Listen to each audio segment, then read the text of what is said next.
I do not know how many, but I'm sure it would be a long, long train of meetings about yung problema. Now, gusto kong malaman ninyo, ang pag-usapan na lang dito, walang iba, hindi tayo lalabas. Mag-usap tayo ng COVID at ano ang resulta ng pumasok na yung virus na yan o virus. But I've been pronouncing it virus anyway. Ganon yan. So, hindi tayo maglabas dito. COVID lang tayo at ano ang problema na lumabas sa contamination sa ating bayan. So, let me, para maraming masagot yung maraming tanong ninyo, tatawagin ko si Secretary Bautista ng DSWD para mag-presentation at magsabi sa tao kung saan na yung pera at ano ang nangyari as of now, itong panahon ito. Roll, Secretary Bautista, you can... Fellow Cabinet Secretaries, maayong hapon. Sa mga nanonood ngayon, magandang hapon din sa inyo lahat. Unang-una, nais ko lang ipahatid sa inyo na nung dumating ang 100 billion sa initial tranche para sa cash annihilation program, ay in a matter of 3 to 5 days, ay naibaba namin kagad ang kaakulang ayuda para sa ating mga 4-piece members. Hindi po tayo masyadong nagkaroon ng problema na to dahil we have a credible list being kept by the DSWD, and from time to time, itong mga beneficiaryo na to ay nakakandak ng cash assistance every month. So hindi po tayo nagkaroon ng problema nito. Kasunod din po noon ay nag-payout din po tayo sa mga transport group beneficiaries. Nakuha lang po natin to ng 2 at saka 3 araw. So, ibig sabihin po nito, in a matter of from April 3 hanggang April 7, na-cover po natin ang pagbabayad sa mga 4-piece beneficiaries, other transport groups. Babalikan ko ulit, hindi tayo nahirapan dito dahil mayroon tayong credible list. Noong April 3 po, more than 80 million ang ibinaba po natin sa field offices.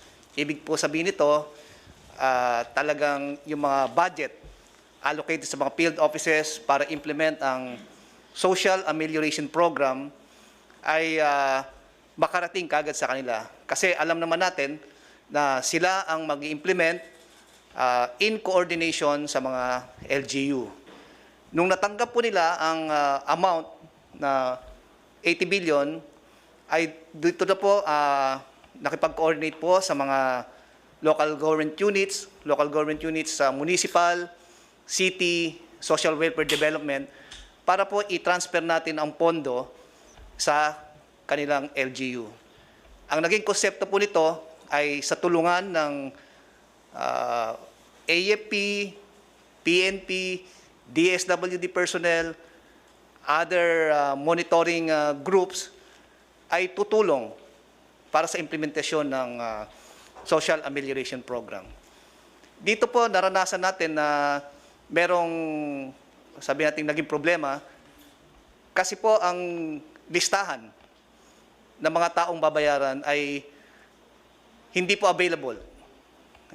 Siguro, ang in-expect po namin noon na ang LGU, dahil alam nila ang kanilang constituents, ay they have the profile, the names, the work, and other livelihood activities ng kanilang mga nasasakupan.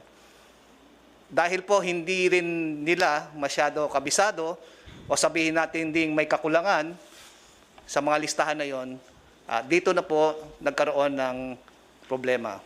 Pero kung tutuusin po natin ay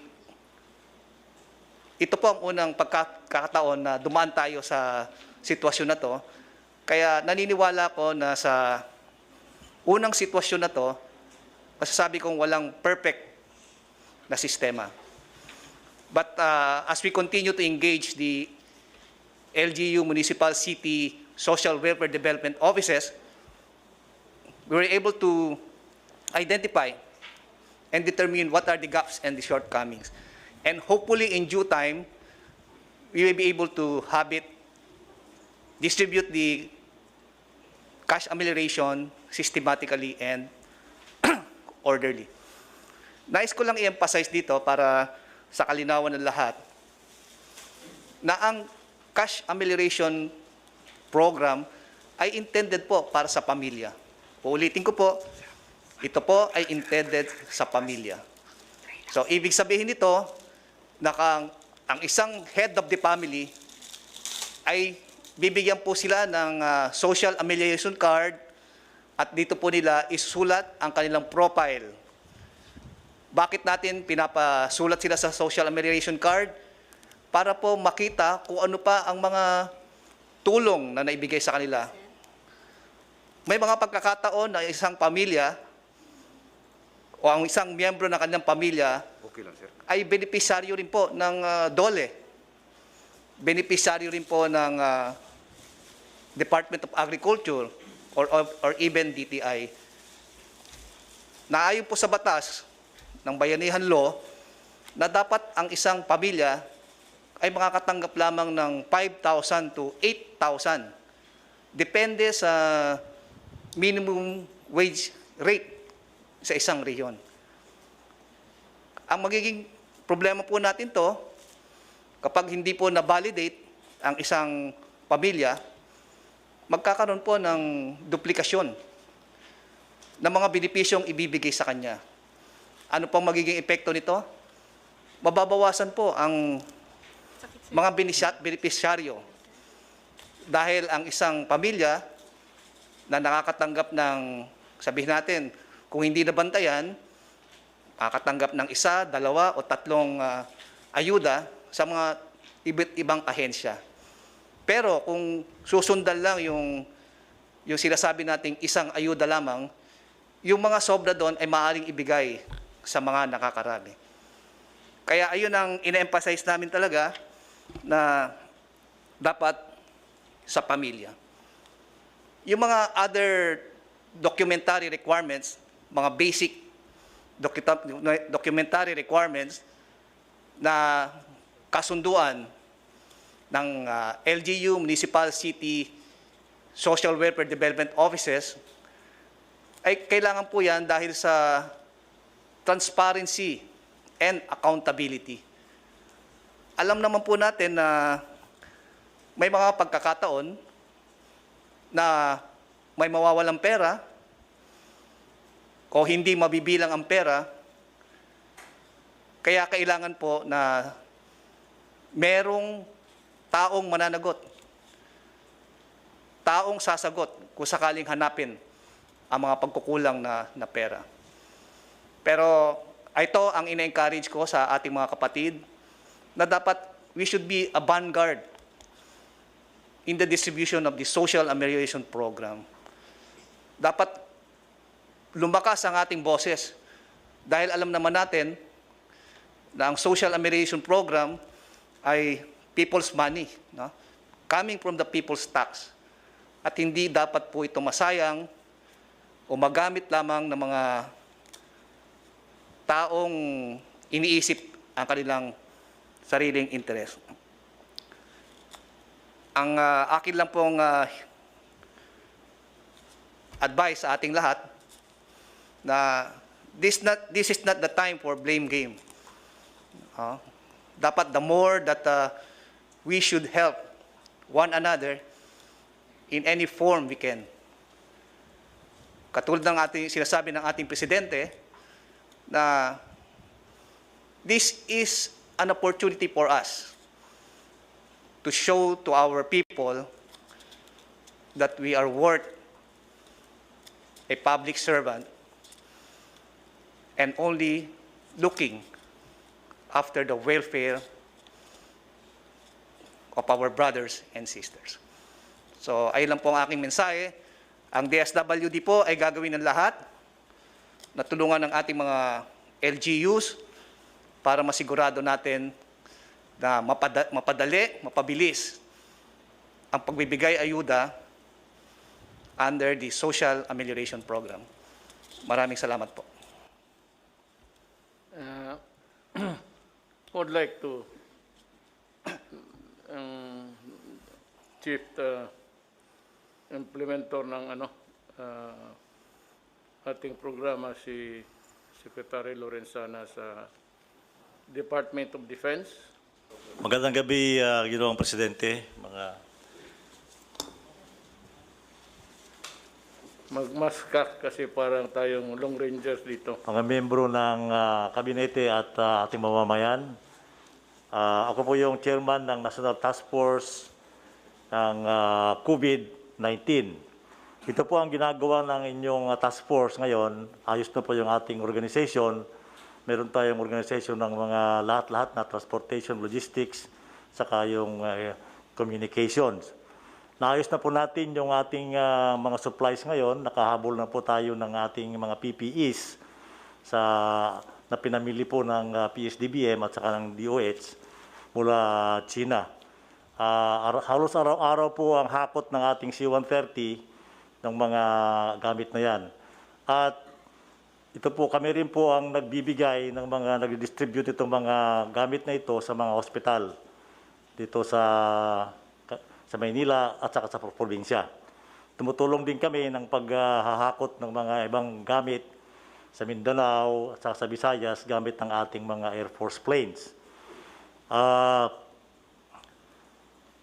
Ito pong isa pong pinagkakaabalahan namin ngayon ay ang maghanap ng mga lugar na pwede natin gamiting isolation wards ng mga apektado ng COVID.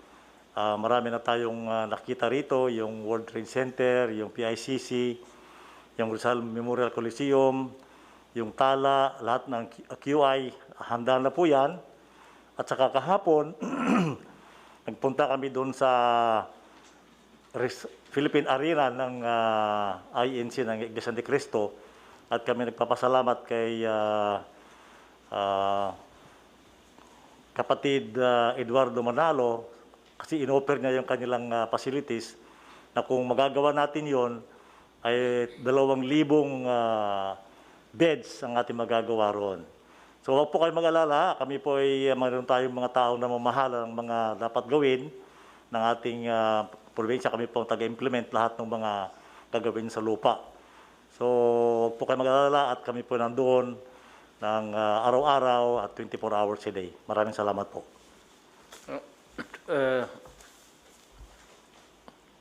General Galvez. Sa ating mga kababayan, mag-report lang po kami na talagang yung plano po natin na National Action Plan ay on track. Yung capacity natin ng DOH ay lumalakas na po ngayon. Ang ating testing ay tumataas na ngayon na 2,400. And then yung na-accredit po na mga testing center ay umabot na po na 11. And then meron pa pong 8 na nag-a-apply na magkakaroon po ng testing. Sa ngayon po, nakita po natin na yung ating lockdown ay napakaganda po ng ating nagawa dahil po na-push po yung curve towards 1 month na delay. So it gave us the capacity to improve our medical services. At the same time, nakita po natin na talagang mababa po yung natin. Sa ngayon po, napakaganda ng ating balita dahil kasi meron po tayong 11 recoveries ngayon. Kung titingnan natin sa ibang bansa, napakataas ng kanilang death rate. Sa US, they have 1,000 every day.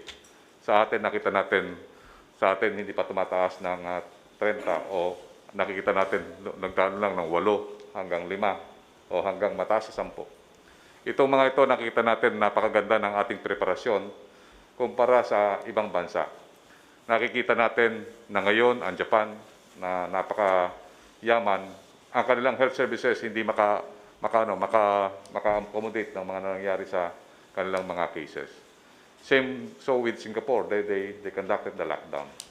Nakita natin na maganda ang naging desisyon ng ating mahal na Pangulo na tayo ang pinakauna na nagkaroon ng tinatawag nating yung travel ban sa mga bansa na nagkakaroon ng COVID cases. At nakita natin na ang ating hard decision, yung desperate decision natin, is paving the way for good results that we are having now. Yun lang po at maraming po salamat. Maybe Secretary Duque, then maybe Sunny would want to just say a few statements about after Secretary Duque. Magandang gabi po, Mr. President, at sa akin po mga kapwa miyembro ng gabinete. At sa lahat po ng atin mga kababayan, ako po ay taus-pusong nagpapasalamat dahil po sa napakamalakas na suporta na ipinamamalas ng ating Pangulo, at kaya naman po marami din po tayong mga tagumpay na nakakamit sa pagsulong po ng ating programa laban, yung plano po natin laban po sa COVID-19. At nabanggit na po ng mga iba't ibang mga kalihim ang kanila pong mga nagawa na, at hindi ko na pa uulitin. Ang mahalaga po ay ang pagkakataon kinakailangan gamitin para bigyan ng pagkilala ang ating pong mga healthcare workers, ang ating pong mga frontliners. Sila po ang taga-salba ng ating pong mga pasyente na tinamaan po ng COVID-19 infection, at kaya po saludo po kami sa lahat po ng mga healthcare workers, ang mga doktor, ang mga nurses, at lalo na po yung pong nagbuwis ng kanilang buhay. Meron 11 po tayo na pumanaw ng mga doktor. At ito po ang masasabi ko, wala hong katumbas ang inyong kabayanihan at ang inyong pong sakripisyo sa pagsalba ng buhay ng mga naapektuhan po ng COVID-19. At maganda po ang halimbawa na ipinakikita ninyo at kayo po ang pinanggagalingan ng lakas at pasasalamat ng ating pong taong bayan sa inyo pong patuloy na sakripisyo. Ang ating pong mga frontliners ay malakas po ang suporta ng Pangulong Duterte at hindi po kayo pababayaan.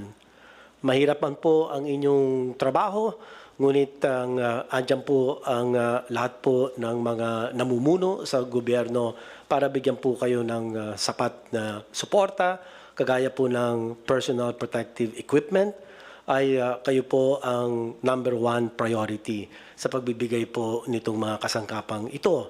At ganun din po sa atin pagpapalawig ng pagsuri ng ating pong mga specimen, ay ang mga healthcare workers din po ang #1 priority. So ito lang po ang akin masasabi, at pagka ihahambing po natin ang bilang ng mga may impeksyon sa Pilipinas, ay isa po tayo sa may pinakamababa na bilang sa 3,764 po ang bilang as of yesterday.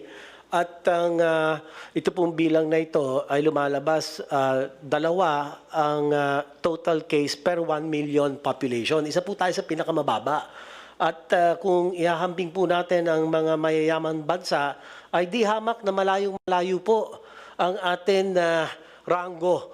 Kung titignan po natin, ayan po, malinaw naman po sa mga listahan na nakalagay po sa COVID World Tracker, ay isa po tayo sa may mababa na rate of infection. Kaya ito po ay nagsasalamin ng mga desisyon na ginawa po ng ating mahal na Pangulo, at dalawa po itong napakamalakas na desisyon. At kanya po talagang nakatulong po ito sa pagpigil ng pagkalat ng COVID sa Pilipinas. Ito po yung atin ito po yung atin na travel restriction, absolute travel restriction na ibinaba po ng ating Pangulo doon po sa mga manggagaling sa bansang China noong pong Pebrero. At pangalawa pong magandang at malakas na desisyon ng ating Pangulo ay ang pag-lockdown, yung ating pong enhanced community quarantine. So ito po ang dalawang kadahilanan, pangunahing kadahilanan kung bakit po ang bilang ng COVID infection sa Pilipinas kung ihahambing sa ibang mga bansa ay mababa po talaga. So ito lang po aking masasabi. Maraming salamat po sa suporta ng ating mahal na Pangulong Duterte. I'd like to call Secretary Dominguez of the Finance to just say a few words. Still, you have said a lot, but you might want to just give a statement to this meeting.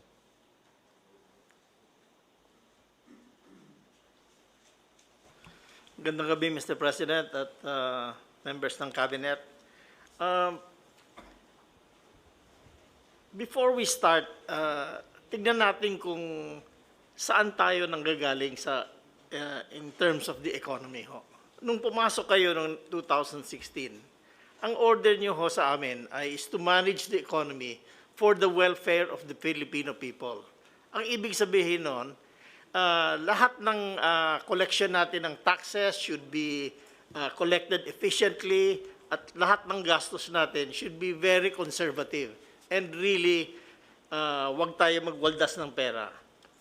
So, ang resulta ho nun ay maganda yung position ng economy natin. So, kaya even though we have a bad luck to have this COVID-19, we are very well prepared. Ang growth ho natin from 2016 ay average 6.4%. Yung collection natin ng income ng government is the highest in 22 years as a percentage of our growth.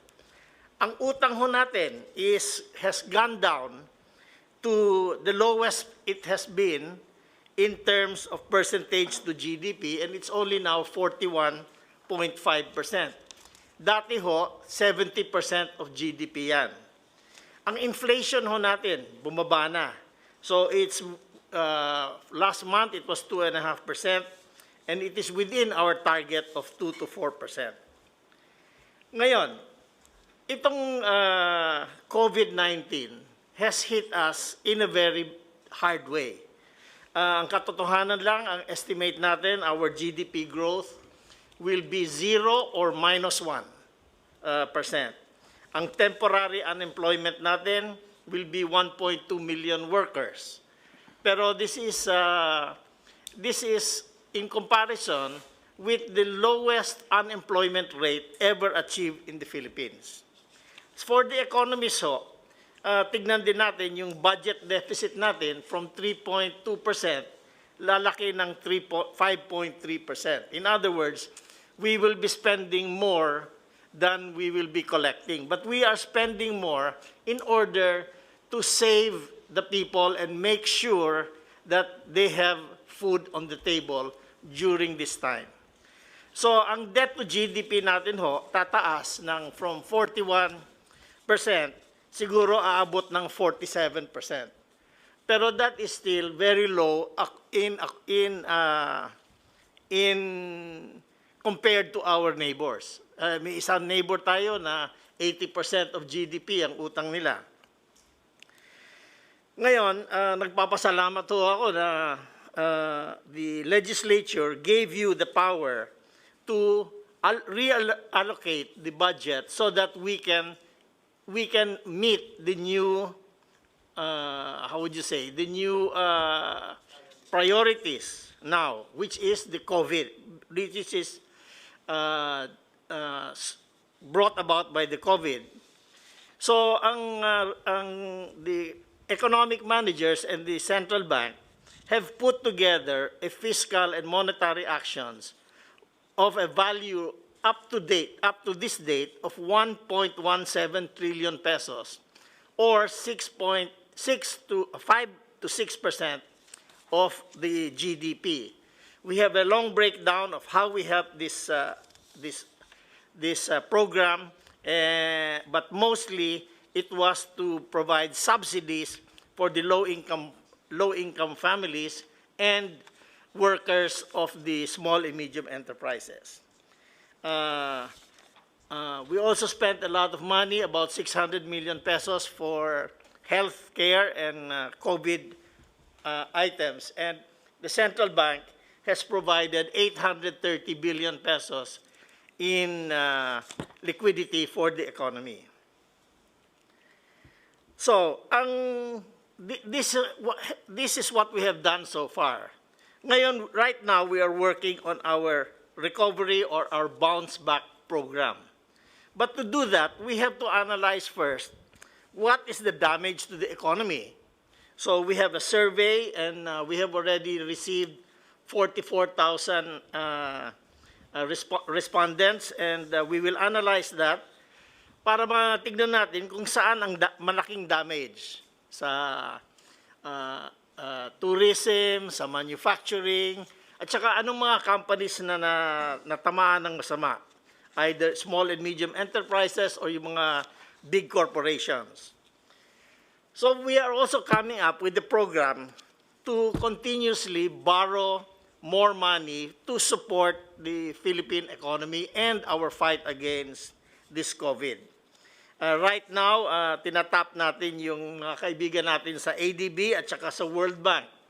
And we will probably be borrowing mga 5.6 billion US dollars from them. Kung kulang pa ito, we will go to the commercial market. Pero okay naman ang credit rating natin. Tumaas nga, BBB plus na tayo, the highest ever. So we are confident na we have the financial capability to bridge this problem of that COVID has brought us. So we want to assure all our citizens na at this point in time, we have the money, although we have to realize na hindi naman endless yung pera na ito. So kailangan we have to spend it correctly. Hindi yung for wasteful expenditures. So the program is to spend first to help the poorest families, and then to help the small and medium enterprises, and then to provide support for the companies that are supported by their banks. So, Mr. President, you have created an economy that can stand a hard hit, and I think the Filipino people should thank you for your very conservative economic policies. Salamat, Secretary Sunny Dominguez. Before we end, I'd like to make a recap. Ako na ang mag-summarize ng ano yung mga pinagdadaldal namin dito. Sabi ko, hindi tayo lalabas sa COVID. That's the topic. At yung mga problema na ibinigay ng COVID sa Pilipino. One is that marami na pong report sa akin na yung mga taong ngayon na nagtitira sa upahan ng mga bahay ay they are being pressured to pay.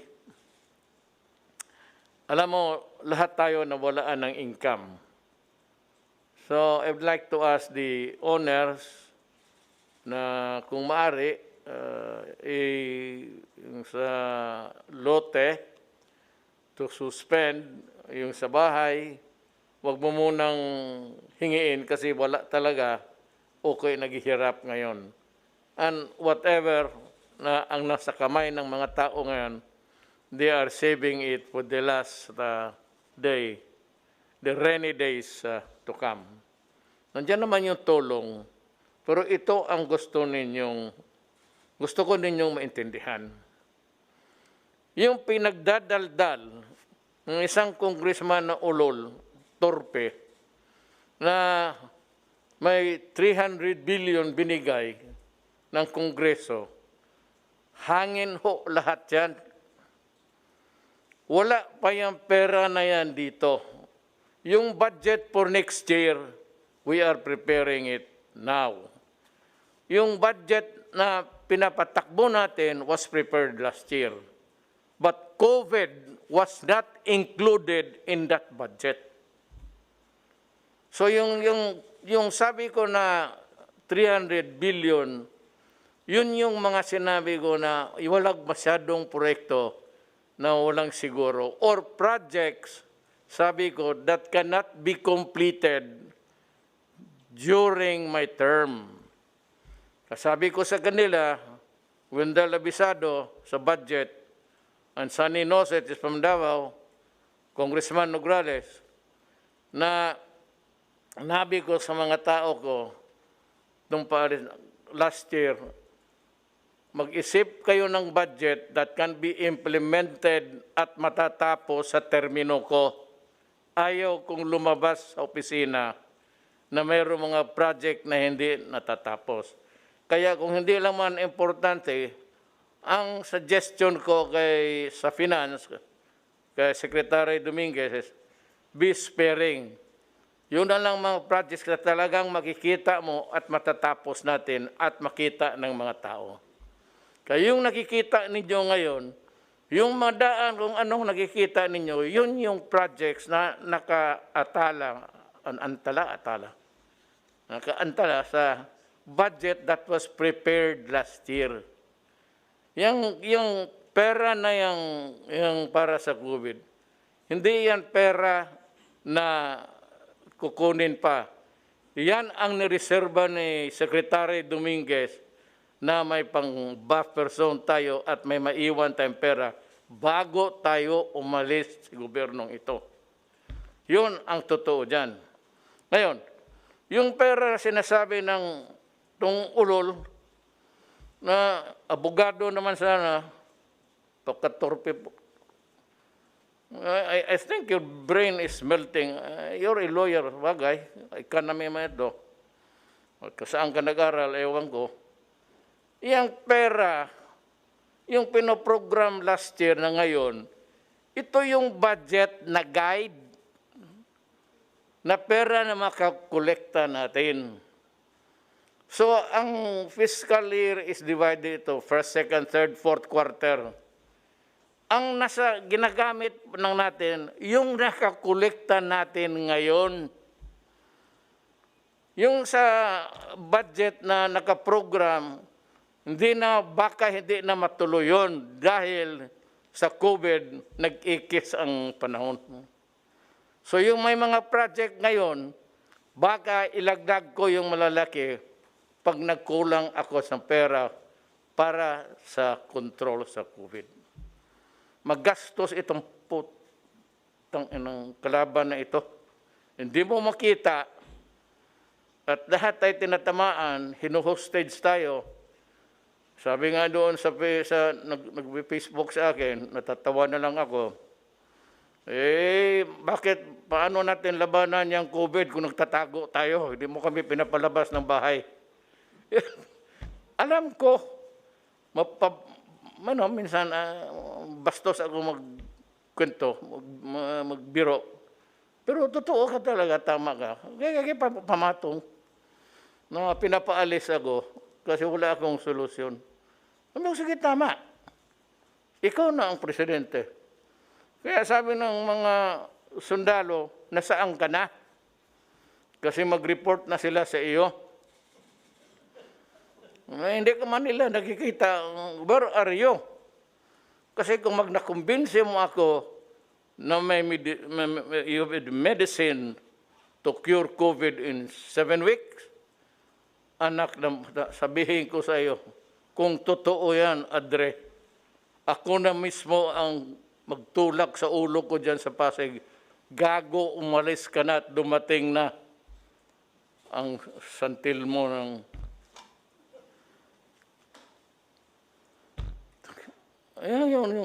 What is so exasperating is that we are trying our best. Sa limitado natin, sabi nga ni Secretary Dominguez, may pera. may gobyerno eh. Kaso lang, hindi ito para sa lahat ng panahon. So, kasi bakit masabi mo,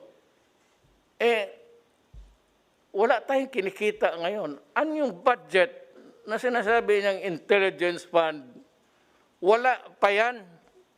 Kukolektahin pa yan para sa second quarter at magkolekta para sa third quarter.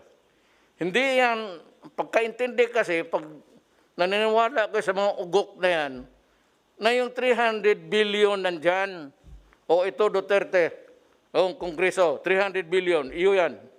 Sige, kaso, hindi ho ganon. Alam mo bakit? Wala pa yan. Ginusto ko man, hangin pa yan, magaganon ako sa ere. Kasi wala pa. Ang budget, ang guide, prepared last year, ang budget nga. Pero yung pagpatakbo ng what's inside the budget is really the money that will be collected by the finance people ni Secretary Dominguez. Wala pa yan. Kung sabihin na saan ang pera na 300 billion, ewan ko kung kaninong bayag mo yan makuha.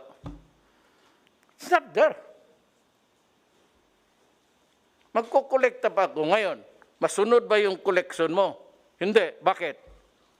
Wala na. Ang ekonomiya patay. Walang negosyo. Walang nagbayad. Wala yung nagtatrabaho na kaltasan yung sildo nila. There's no source of income now. Except may perhaps yung fixed assets natin.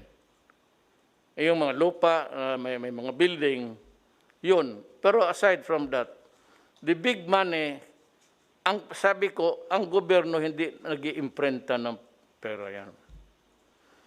Ang gobyerno gagastos lang sang-ayon sa ekonomiya mo. Economy is really yung GDP na sinasabi na dito. It's actually income. At paano kaltasan ang pera mo, ang income mo, sa mga utang mo, dyan kunin. Ang utang mo, ang GDP. Ang utang mo, marami kang utang, hindi marami kang babayaran, walang matira. Minsan meron, kukunti na lang.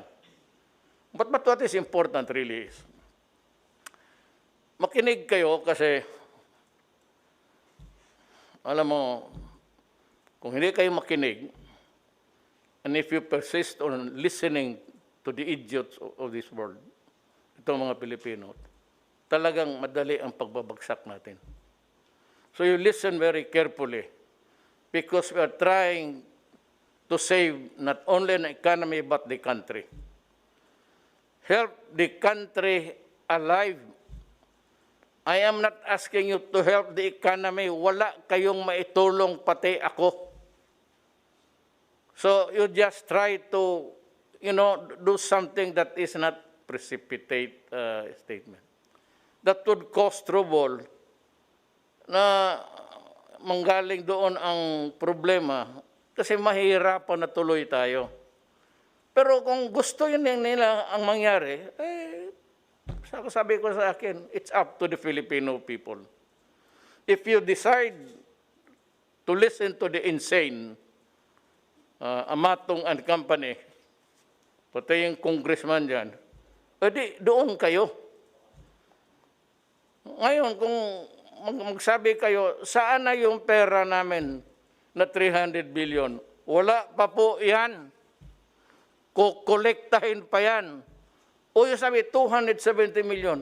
Wala pa po yan. Kukolektahin pa yan for the second and third and fourth quarter sa ating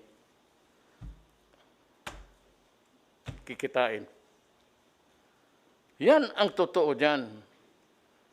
So, lamang mo lang na yung mga, alam mo, may panahon, yung mga lessors, do not tempt the gods. Kasi pagka hindi ito naayos, ang COVID, mapurnada talaga tayong lahat. Huwag din yung madaliin. Sabihin ko sa inyo, think of a COVID ganitong sitwasyon, tatakbo ito ng 2 years. Ngayon, anong silbi nagawa? Hindi lang ako, lahat. Military, police, doctor, the medical world especially. Andi itong mga police naawa ako, checkpoint. Butit na lang early on my term ay ginawa ako para sa inyo. Isipin na lang kung ito na nakikita ko na noon pa. Itong COVID na ito, sinusundan ko talaga. Kasi sinasabi, come Jimmy lately, hindi ho, ako ang pinakaunang lahat nag-lockdown. Kasi nasusundan ko na ang istorya. At sabi ko, nagbabasa naman ako, different sources of knowledge. Facebook, everything. Lahat na what I can get my hands on to study the matter because presidente ako. Dumating nga ngayon itong solusyon. Ano ang solusyon? Kaya maghintay kayo, lessors, magpaparenta. Huwag ninyong madaliin kasi baka wala na tayo o wala ka na magkolekta. You not be even sure if you'd still be around to collect the money. Kaya naghihingi ako, huwag mong pahirapan ang mga tao. Kasi pag ang tao, in-evict mo, walang korte. Hindi naman ako nagpakamarunong pa sa mga judges o the judicial department of the government. Kung magsabi ng i-evict mo yung tao ngayon sa bahay, sabihin ko talaga si Rep, putak, wag mong sundin yan. Kung ako nag-warning lang ako, ipilitin ninyo hindi makabayad ang pamilya, itapo ninyo, sirahan ninyo yung bahay. Sabihin ko, buksan ninyo yung bahay. Papasok mo uli yung pamilya. Punta ka ng korte, sabihin ko, huwag kayo maniwala sa korte. Hindi makakatulong yan. Hindi sana gusto ko ng anarchy. Pero at this time, makialam ako sa lahat ng opisina. It's because it is my duty to preserve the nation. And the only way I can do it is really to impose order. Ngayon, kung sundin mo lahat ang batas na para makapabor ka under the law, but itong panahon ng COVID, hindi naman talaga natin gusto at nandito, at gagawin mo yan, magsalubong tayo. Sabihin ko sa iyo, magsasalubong tayo. I-evict mo yung tao, pupuntahan, personal ko, pupunta ako, sabihin ko, ibalik mo yung tao. Huwag mong itapon yan sa daan kasi tayo ang mag-inkwentro. Kung hindi mo naman pala gusto mo tumulong ng kapwa-tao mo, sunugin na lang natin yung mga apartments mo. Total, may bumbiro, tawagin mo. Huwag ganon. Huwag ninyong i-pressure. Ayaw kong gustong magsalita na ganito. Parang hold-upper. Pero if you interpret it that way, hold up talaga ito. Hold up mo kami sa aming mga pinaghirapan namin o itong mga to.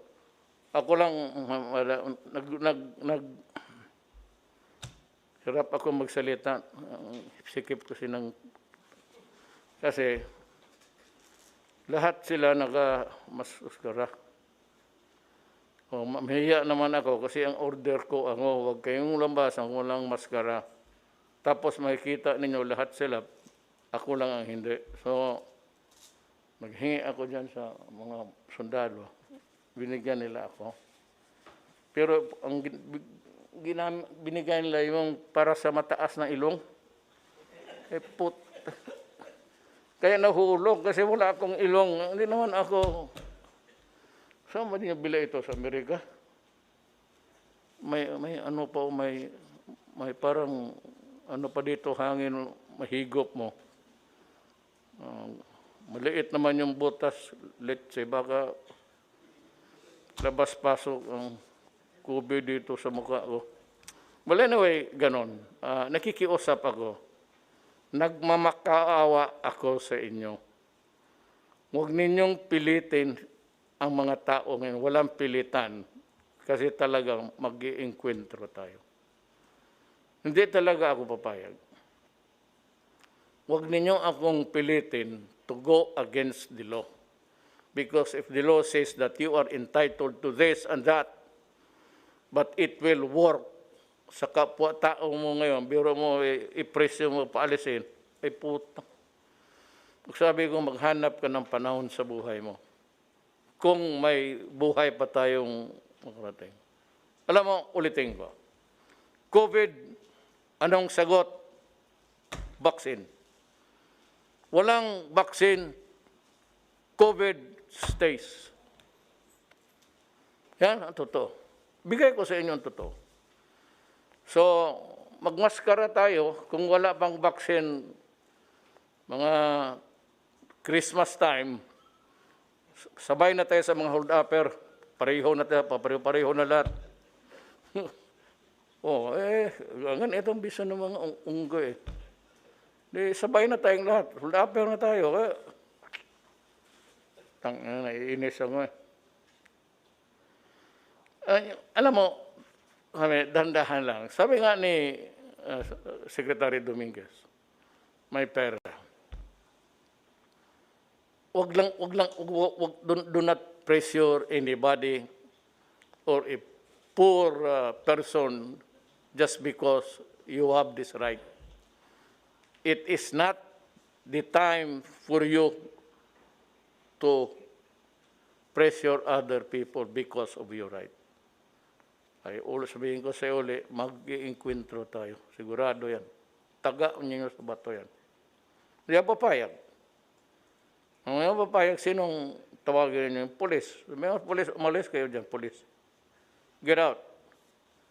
Wag mong... Kasi pulis, mag-riot yan. Kung lahat na nag-uupa kayo, paalisin nyo, yung isa, pinaalis o paalis, magra-riot, sinong... Di kayong pulis. Lumamili kayo. Saan kayo susunod? Are you ready to confront the violence that will be created? Or you stay with me? Because I will make the decision para sa lahat. For the common good. So yung baka balang araw, as we go along, marami man namang mahilaman si Sunny. Sabi niya, we can generate funds. Sabi niya, marami ang nagpapautang sa atin. Ngayon, kung makabayad ba tayo, di hanapin nila si Dominguez, bakit tayo? Kung hindi tayo nakabayad, ako ba ang nagsabi na si Sunny man yan. Pero sabi ko, classmate kami nito. Since kindergarten, valedictorian yan. Kaya bright siya. Pag nasabi maraming pera, sabi ko, ang huli nito, alam ko na what is the end game? Pag maubos talaga ang pera, ipabili ko lahat ng propiedad ng gobyerno. Yang cultural center, PICC, yung lupa dyan, totoo. That's the last, pag wala na akong makuha, and we are about to sink, and really sink, I will sell all the assets of government. Tapos itulong ko sa tao. What is important is na saan yung pera ninyo? Importante maintindihan ninyo yan Kaya sa mga text, saan na yung 300 billion? Adre, hangin yan. And it will continue to be a hangin pag second quarter, mag-break, the economy will, mabutit na lang, sabi ni Secretary Dominguez, he's assuring that we can still stay afloat.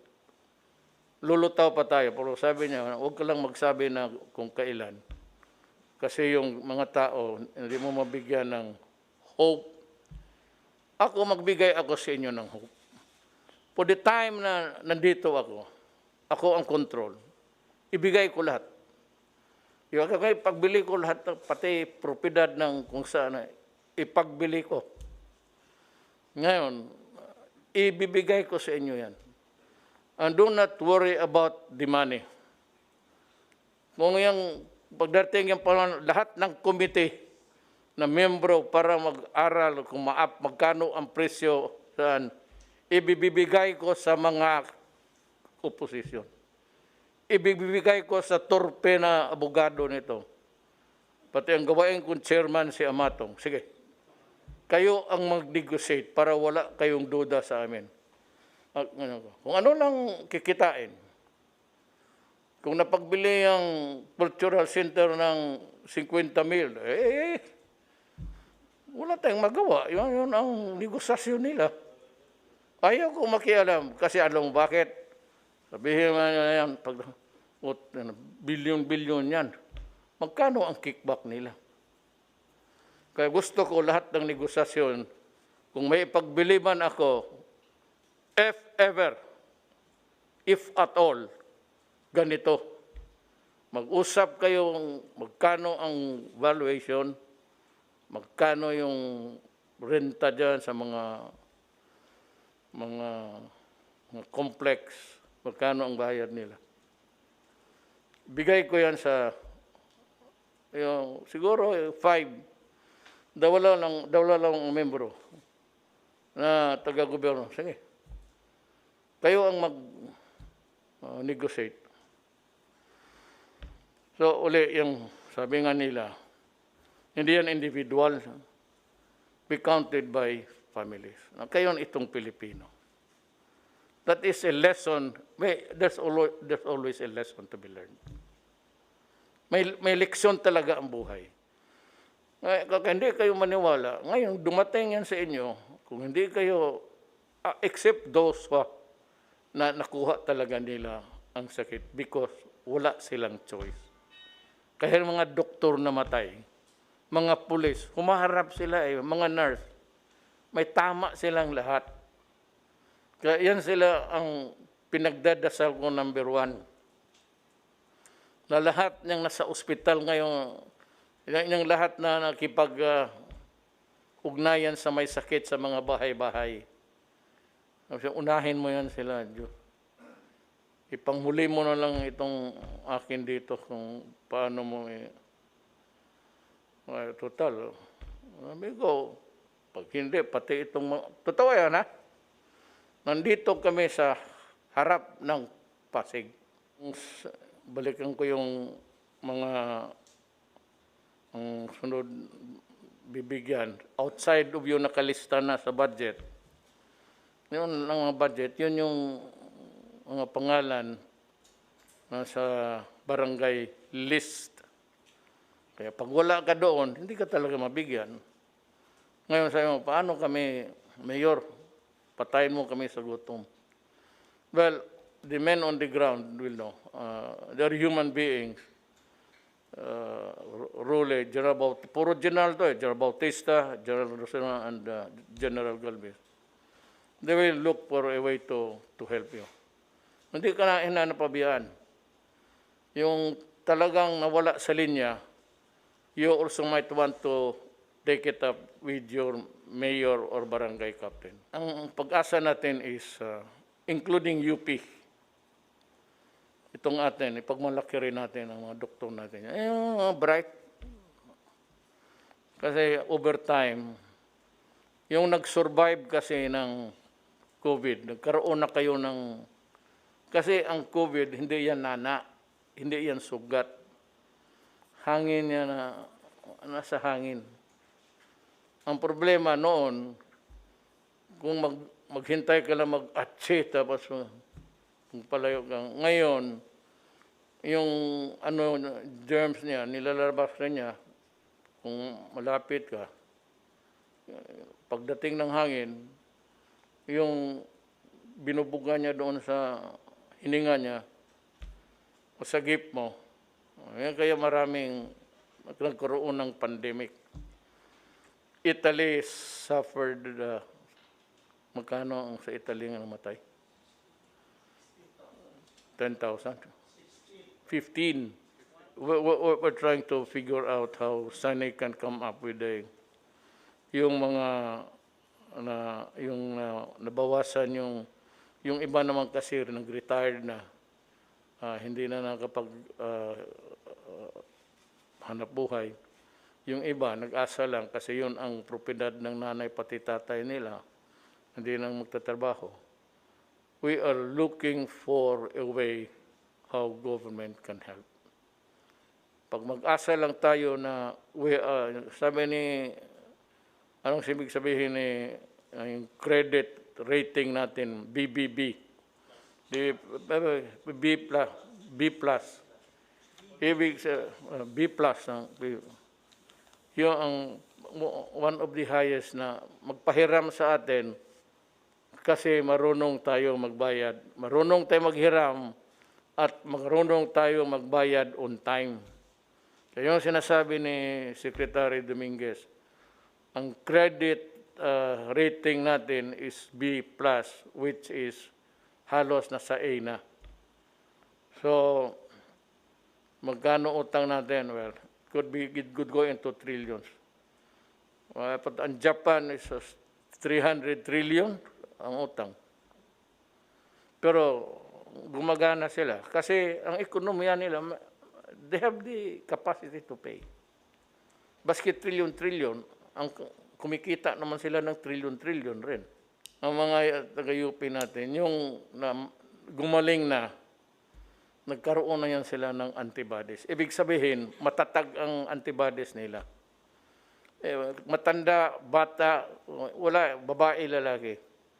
Pag nag-survive ka ng COVID, ibig sabihin yung antibodies mo, yung panlaban mo sa virus na sa iyong katawan Hindi antibiotics, hindi penicillin, hindi biogesic, hindi lang.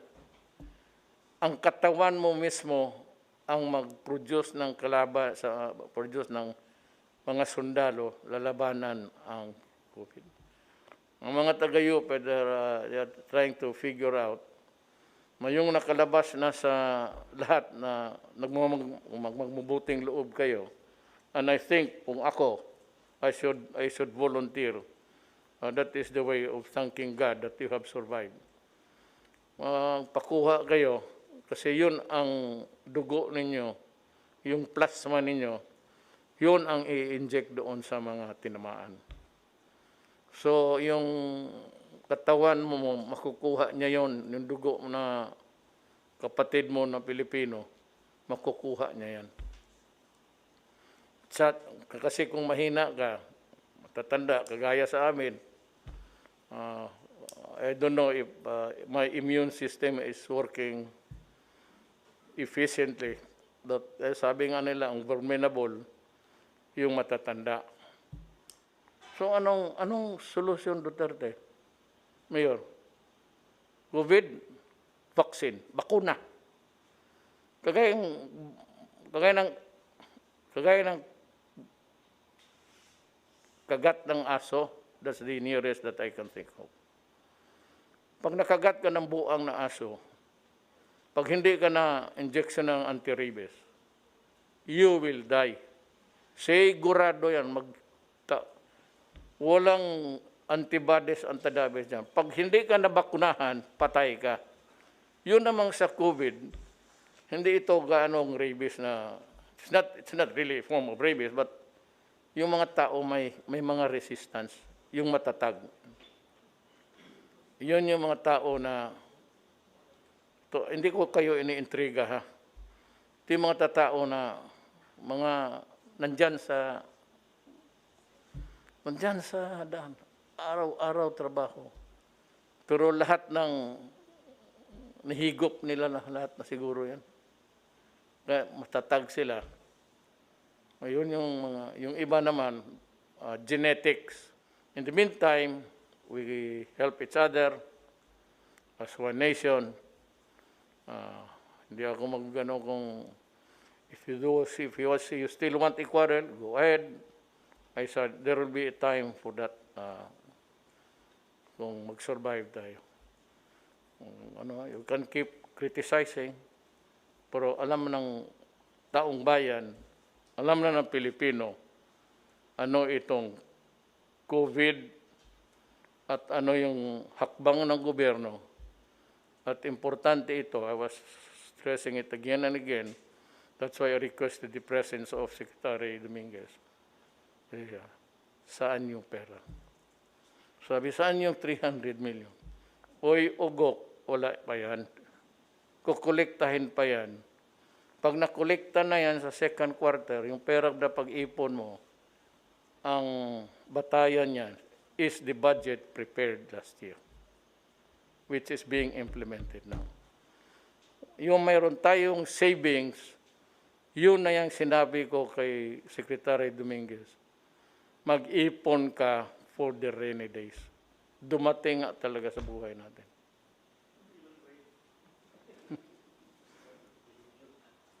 Ni rainy bagyo. Kaya nga, if you have a better idea, o yung namamakarunong makinig ninyo sa TV, o hayaan mo, sige, sabihin mo sa kanila, they can come here and I can turn over. Sabihin ko sa cabinet, pati kay Secretary Lorenzana, sumunod na kami doon sa kanila. Sila magpatakbo kung paano nila pa. Maraming salamat po, Pilipino. Ako po'y inyong utusan at lahat kami dito ngayong gabi.